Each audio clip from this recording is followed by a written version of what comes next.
begging us, telling us, make another Bond picture.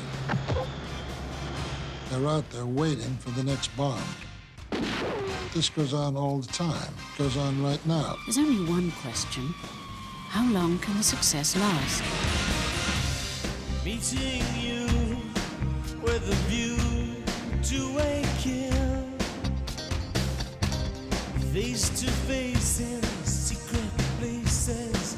Feel the chill. With Octopussy, one of the most successful 007 films ever, the James Bond creative team immediately begins working on the storyline for the next Bond movie, A View to a Kill. There were two interesting issues going on. One is the competition over microchips. The idea that someone could monopolize the chip market was a fun idea. And how would you do it when you have that whole Silicon Valley sitting there? You have to have this brilliant, larger-than-life villain, a tremendous caper. We came up with this idea of sinking Silicon Valley under a flood of water by causing a huge earthquake. The villain's caper in A View to the Kill is one of the best we've had.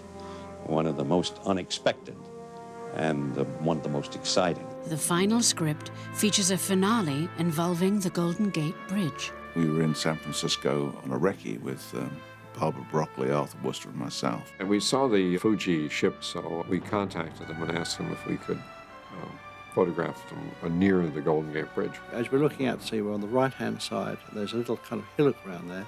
Sure enough, the blimp appeared, and we were in a position to do shots of it approaching the bridge from various vantage points. It wasn't until we got right on top of us that you could actually reach Fuji. I pulled focus, Alan Hume was operating, John Glenn did the clapperboard, I think. We were the most expensive grips that there have ever been. And we shot footage, and the shots was actually used in the film. That was one of the reasons that when we did our model, that we did do the colouring very similar to the Fuji airship, so that, you know, we could use some of those shots. Soon, casting begins. To play the villain, Max Zorin, the producers turn to an Academy Award-winning actor, Christopher Walken. You amuse me, Mr. Bond. It's got a sort of a quirky kind of touch to him. Intuitive improvisation. It's the secret of genius. Chris was a very good, very interesting actor. Funny man, too. For the part of Stacey Sutton, former Charlie's Angels star Tanya Roberts is signed. Evidently, Cubby saw an older movie I had done called Beastmaster, and he thought I had the right look. As Zorin's henchwoman, Mayday, the filmmakers cast flamboyant model and recording star Grace Jones. Grace is an incredible character. I mean, she's just like a fiery woman. A great performer. She was totally cool. She brought more to the role than was on the page. I remember when I first did the makeup, and I thought, oh, maybe he might think it's too strong or something like that. The director, John Glenn. And it was great because he came and he says, oh, put more red down there. With the cast in place, production starts on the 23rd of June, 1984, as the second unit begins shooting the pre-credit sequence in remote, exotic Iceland. We were shooting on a lake that was full of icebergs, any of which could suddenly flip 180 degrees at any moment and cause a massive tidal wave. And you can only survive about 3 minutes in that water, in that temperature. On a couple of occasions, they had to abandon equipment and just get off as fast as possible. We did lose a bit of equipment. Fortunately, we didn't lose any people. And we had to do the model helicopter crashing into the ice floe. We had 3 helicopters, very expensive machines. And the first one, they took off to do the shot, and the engine failed and it crashed in the sea. The second one blew up on takeoff, and they sent the third and final helicopter up, and thank goodness it worked. The end of the pre-credit sequence also features an unusual watercraft. Mike Turk has a boatyard at Sunbury-on-Thames, and they constructed this out of fiberglass. The poor guy that was driving it was a special effects guy, because it was quite a tricksy craft. That whole sequence was a little tricky, to say the least. So this poor guy was sitting inside this metal can amongst all these icebergs, freezing cold. Couldn't hear a thing on the walkie-talkie because of the noise of the engine and the fumes. And every now and again, he had to keep opening the hatch up and breathing air and let some of the fumes out.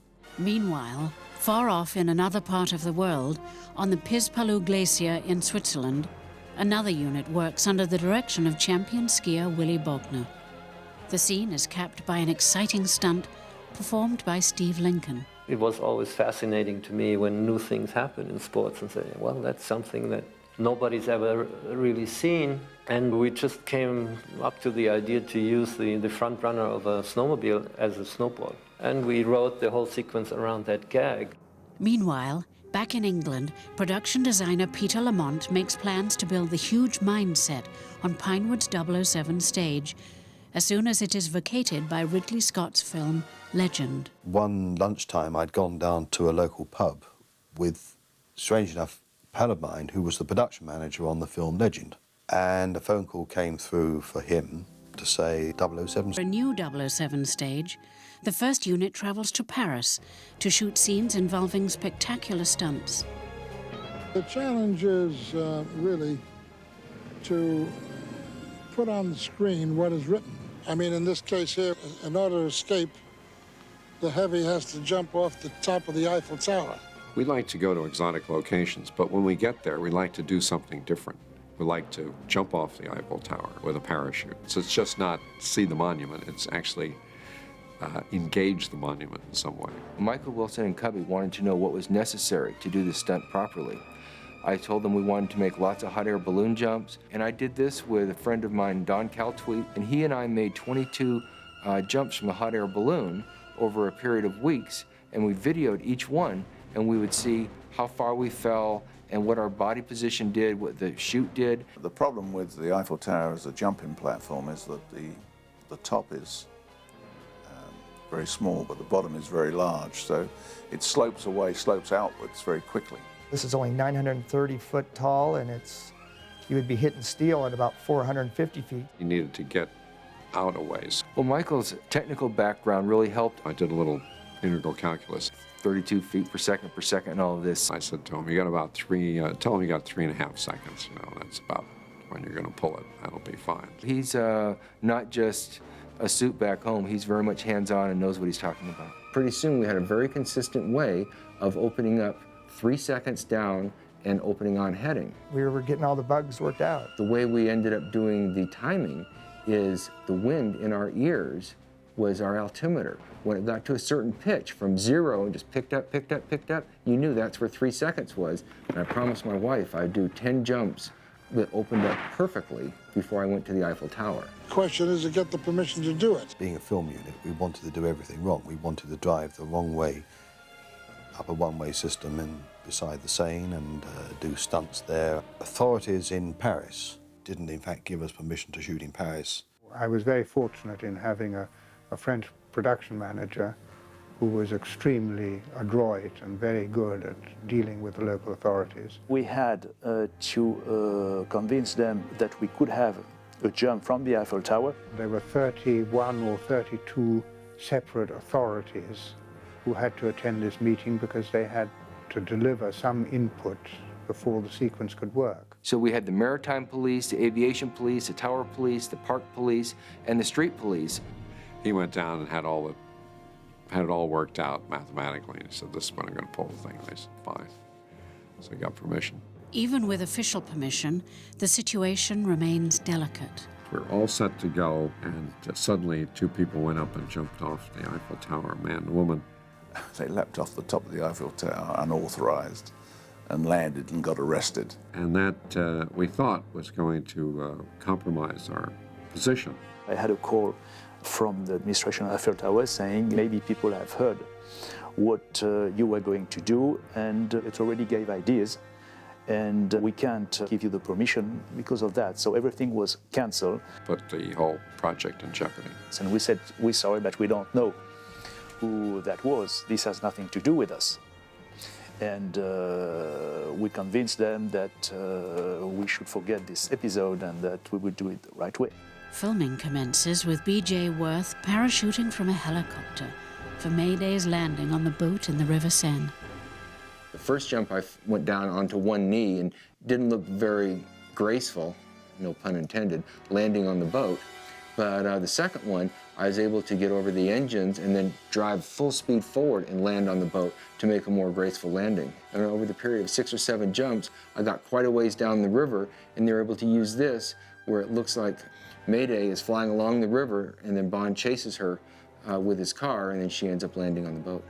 A few days later, B.J. Worth goes to the top of the Eiffel Tower to make a leap he's been practicing for months. I probably could have just jumped off the side, but I really wanted to have a little bit of a board to get a running start. We had to put a platform to run out and jump off. Just as the subject leaves, you can see that platform. I thought that I could run fast enough and far enough and leap off where I could get out over the grass, so I would have my 960 feet to fall. If it was windy or stormy or anything at all, we wouldn't be able to jump. And so we scheduled it for this first Monday morning about 6:30 in the morning. It was set up possibility of 3 times, and BJ was the major stuntman. And I stood there thinking, my gosh, are you sure you really want to do this? Standing next to his wife and his baby, I suddenly felt so personally involved with this person standing up there. I just concentrated on doing the best job possible and yelled out, "This one's for Cubby," and went running off the board and just threw my chest out to the horizon. I was on the camera right underneath him as he goes away from us. It was one of the longest 3 seconds of my life, waiting so I could start the chute opening and seeing the girders coming up at a very rapid rate. He didn't have a spare pull. It had to be right because there was no time for a second parachute. So I waited as long as I could, and when my ears heard the pitch of wind, knowing that it was 3 seconds, I threw the pilot chute out. And then suddenly, it opens up. And I flew across the little garden that I saw that I thought I might land at, flew over to the river, and landed right next to my wife and my daughter. BJ did such a good job on the first take that they didn't need me. We offered to let him jump after I did so we could have 2 takes on the same jump. I had the full suede leather suit double as Grace Jones. But Cubby said, no, we've got it in the can. We don't want to take any extra risk. We don't need anything else. We're done. I told anybody and everybody, you know, that I'd do it for free or I just wanted to do it. He has been BJ's backup and felt miffed that he hadn't been able to jump off the Eiffel Tower. It was fashionable to go without any permit to any tall building in the world and jump without being called by the police or by anybody. About 3 o'clock in the morning, I called my friend Bill Sweeney at another hotel and said, Bill, I think we can get up to the top tomorrow and make a jump off. Nobody's going to be around. We should be able to pop right off, land, and be out of there before anybody even knows it. For them, it was such a unique opportunity to do something exciting that I'm afraid that their enthusiasm ran away with them. By the time they were ready to jump at 7, what they didn't know is all the crew had come up to set up for the shooting halfway up the tower that day. The director was actually up picking out camera angles and was 3/4 of the way up the Eiffel Tower and was going, well, I think we should go there. And just then, I screamed by him in free fall and my parachute opened with a big crack like that. It was, my bloody hell, that looks like. And before I could even get my name out, Sweeney goes screaming by in free fall. If you're a professional, you don't do unauthorized jumps. I really thought we were gonna just pull it off and just, very few people would have seen it. The police get involved, the mayor gets involved. We've got other material to shoot in Paris. We don't want to sour our relationship with the city. They were close to withdrawing our permission, so it was a very foolish thing to do. I wasn't very happy about it because he was part of our team. I was told that I had jeopardized quite an investment for the movie company, and in hindsight, looking back, oh, I definitely did. BJ was very apologetic, but I mean, it was too late. It's done. I had to fire him on the spot, and I wasn't able to ever get him back on another Bond film. I'm reminded of it every time because I always get a phone call saying, thanks, Tweet, for making that jump off the Eiffel Tower. I got your job now, and we're having fun. After careful negotiation, shooting continues on the Eiffel Tower with actors Roger Moore and Grace Jones.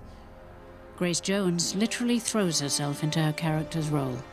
She did some of the stunts herself. We did some shots of Grace Jones where she looks as though she's diving off, actually at the top of the Eiffel Tower, and we put boxes in, and she was very good. She sort of flew through the air. It was lovely because we had a camera right on her, and she dives through and she goes out of the picture. She was a gutsy little lady. Meanwhile, Bond veteran Romy Julien and his precision driving team lend their expertise to a truly smashing scene. filmed along the banks of the Seine River. Remy actually drove it and literally ducked down and came up again after it had gone. I mean, the timing on that is terrifying. Remy Julian is, of course, one of the great stunt drivers of the world, and of course is the primary stunt driver in France. And although Remy's English wasn't very good and my French was even worse, we managed to communicate through drawings. He put together a great stunt sequence down by the Seine River. He was a very, very good stunt coordinator and very creative in what he was doing. That was actually something he came up with, the leap onto the roof of the bus and off the other side. It was all done precisely with stopwatches. The bus had to travel quite slowly because, it's only 6 meters long, and so as a landing platform for a car traveling at speed, and the car had to travel at speed in order to get the lift off the ramp. That's not a lot of space to put your wheels down on. It's a great little sequence. The first unit next moves to Chantilly. Apparently, the Duke who built the palace was convinced he would be reincarnated as a donkey in a future life. So he built the stables befitting a Duke who became a donkey. When you go into Chantilly, of course, all the gates, all the pictures on the walls, they're not of human beings at all, they're horses. Just like a first-class hotel for horses, amazing. Really, really beautiful. Roger Moore has fun acting opposite his old friend Patrick Macnee. He was supposed to be acting a role as his chauffeur, and so he thought it'd be fun in the movie to kind of rub it in. I'll call a porter. Oh, that won't be necessary. My man will take care of it. Roger didn't miss an opportunity to improvise extra dialogue, putting Patrick down, saying, carry my bags and be quick about it. Well done, my good man. Do we have to keep this up when we're alone? Well, successful cover becomes almost second nature. At Chantilly, Patrick Macnee drives a very special car, Cubby Broccoli's own Rolls-Royce. It was his real car, which he'd driven from London to Paris in. We wanted a Rolls-Royce that was elegant, and obviously Cubby's was the real choice. So it was an early Silver Cloud, and it was a great Rolls-Royce, and we still have it to this day. Trying to get this car through these gates, which were made for horse carriages, which, as you know, are narrower than what is made for a motor car. And Cubby used to sit in a director's chair just the other side of this thing when I was driving it through, looking at his precious car to see that nothing would happen to it. I never forget his expression. Sort of a praying expression. The continuation of the scene is filmed later, back in England. We actually shot that with a real Rolls-Royce, going into a gravel pit in Denham near Pinewood Studios. But of course, when it gets sunk, we didn't want to sink Cubby, so we bought a duplicate. We used a real Rolls-Royce. What else does one do on a Bond? At the end of August, the first unit returns to Pinewood Studios. Then, on September 3rd, they go to the races. The horse racing in the film was kind of surfaced because Cubby was interested in breeding at that time and racing horses, and he had quite a stable himself. Of course, it wasn't really horse racing going on at the time, but we put on Ascot. We recreated it, and I had everyone get on the tails and the high top hats, and it turned out to be one of our easier locations. The unit then moves to the Amberley Chalk Pits Museum in West Sussex to film the exterior of Zoran's mine. During the filming, Tanya Roberts requests a costume alteration for her character. They brought out these gigantic overalls, and you wouldn't have been able to see me, so I just asked them to take a little nip and a tuck, and they did, and then they fit like an Armani suit. Pity you couldn't find one that fits. When the crew returns to Pinewood, Roger Moore meets a new co-star. Within minutes of meeting this wonderful man, I'm sitting in a jacuzzi with very little on, playing that hot tub scene with him. It took a whole day to shoot the jacuzzi scene, and from the moment I got into the hot tub with Roger to the moment I got out, I guess we were in the water about 8 or 9 hours, so you can imagine the state of our skin when we got out. At the end of September, the first and second units fly to San Francisco, where the mayor welcomes them with open arms. What a wonderful place to shoot, San Francisco. Nice climate, and at that time Diane Feinstein was mayor. She wanted to really promote the city. She wanted to promote filmmaking there. She made things happen. It was just lucky and fortunate enough that she was one of the rare people that preferred me as Bond instead of Sean. And so we got all sorts of permits. Joining the cast in San Francisco is David Yip, better known to British TV viewers as the Chinese detective. I was terrified, you know, to meet Roger Moore, and he was sweet. He was a sweetheart. The biggest problem I realised was crowds. I mean, you got onto Fisherman's Wharf and it set all this up, but there were literally thousands of people wanting to see the filming. I went up to visit Roger and Louisa just for dinner and say hello in San Francisco, and they were shooting at Fisherman's Wharf. And I am said to be in the background somewhere, so I've actually made 3 James Bond movies. She said, oh, just for a bit of fun, I'll just walk in the background like an extra. She did. I mean, that's the great big mystery. Can you find me in View to a Kill? Please let me know when and where. Beginning in early October, the second unit spends 3 weeks filming the exciting fire engine chase.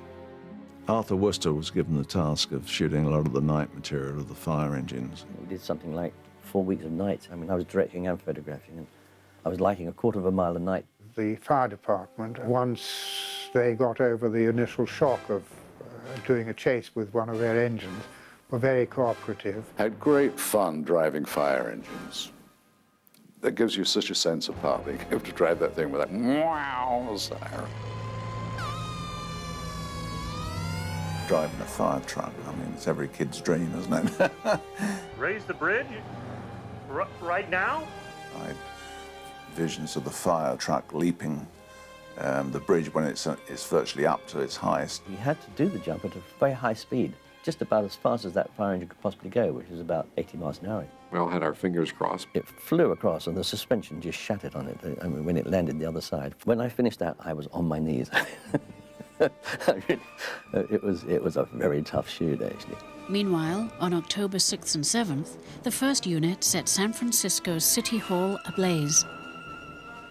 When you go to a mayor or city officials and you say, oh, by the way, we also want to set the City Hall on fire, that can cause quite a stir. The trickiest part of the whole operation was convincing everybody out there that we could actually, set fire to City Hall, but not really. We just make it look that way. While they were setting up, I took a walk around. It's a beautiful building. And then they said, well, yeah, we're going to set fire to it. We had a fire up there that you could literally, sort of turn on and off. Put huge gas burners up there and what we call dantes, which emit a huge amount of flame. Everyone was convinced that the City Hall had burnt down. People were totally convinced there was so much fire coming from the roof. And you think, oh my God, this is amazing, We were able to hose the front of the City Hall down. She'd given instructions everybody should close their windows. One didn't, so he got a very wet desk the next morning. While the first unit continues filming in San Francisco, the model unit films shots of Zorin's airship at the Golden Gate Bridge in England at Pinewood Studios. We built some full-size pieces on the back lot of the Golden Gate Bridge. We built sections of the bridge on a fairly large scale, 4:1, with a balloon attached to it. We built sections of the bridge on the lot full size. We did sections on the stage. It was a real sort of jigsaw puzzle. Physically, you can't shoot those angles. I mean, they would have to build rigging for cameras that would be impossible to do. So that was all reconstructed in the studio. Probably about 5% was on the Golden Gate Bridge, and the rest was on replica of the top section. But even so, in the studio, we were up high. Charles Staffel, who was the front projection expert at Pinewood, did a fantastic job for us. He made a rig where he had the front projection machine suspended from the ceiling, and we had Roger Moore and Tanya Roberts doing their stuff where he's holding her by her fingertips, suspended over the traffic on the Golden Gate Bridge. There was no fear or anything. You were like 3 feet off the ground instead of 300. That was the section of the bridge we shot on the stage. We also had a miniature bridge constructed on the lot. And then there was full scale of the North Tower, where the actual gondola hits. I was part of a team under John Richardson who fabricated this whole half of the underside of this blimp, which we hung on a big crane. And that was more controllable because you could bring in the cameras and the equipment and get the actors up and get the actors off. It took us 2 to 3 months to build, fabricate in steel the underside of the blimp, which we then put polystyrene sections in. Apart from that airship, we had some 20-footers that were always inflated and permanently hung from a crane. We built a 40-foot long one, which we could fill with helium. And then we also have some little 4-foot ones for the, sort of more distant shots where you wanted to look as though there was an airship a long way away. And all of that had to be integrated into the live shots that we had. Editor Peter Davies mixes special effect shots, miniature shots, and even shots of 2 stuntmen on this world-famous landmark to create this electrifying sequence. It was amazing when it all came together and it looked so real. It was very gratifying for all concerned. The crew at Pinewood begin to shoot interiors, including the special effects scenes of the burning elevator shaft. That involves all of the, the usual problems of filming with fire, added to which you're in a natural funnel, being an elevator shaft, and all the hot air goes up. Roger Moore came up to me and he said when he saw Tanya hanging by her bootstraps in the elevator shaft and the flames licking all around her, he said to me, are you sure are you sure about this? Because it wouldn't look too good in the morning if something had happened, And I said, well, we're being very careful, Roger. Give me a hat. There was a lot of hanging and there was a lot of smoke and there was a lot of heat, and it took a long time. I must say that Tanya was fantastic. She was very, very brave. Eventually, the filmmakers shoot all they can on the other stages. Now they need to build sets and get the final shots on the new 007 stage, which is still under construction. We were trying to build a new set at the new stage being built, but we were stopped because it was a repair to an existing building, and the new rules demanded that we had to wait until the roof was in position. We did what we could in postponing, shooting what we could before getting onto that sequence. I had to go to Cubby and say, look, we've run out of sets. There's nothing we can do. There's nothing I can do. The set will be finished in about 8 days. So he said, fine. There was a big set to build, so it was a fantastic effort on everyone's behalf. On January 7th, 1985, after filming has already commenced inside it, a ceremony is held for the official reopening of the new 007 stage. Pinewood proposed calling it the Cubby Broccoli 007 stage in honor of Cubby and his long association with them and the film industry in England. We invited the world's press, and we had the cast of View to a Kill out there. It was a very exciting day. Here we go. This is it. This is it. And I suppose it's nothing to do with Cubby's girth, but it is being called the Albert R. Broccoli stage. It's because of the size of his heart. In mid-January, work begins on the mine flood scenes, the final to be shot. We had a full-size set that we flooded with tip tanks and hoses. And it was flooded with great force. It was an enormous wall of water which came down.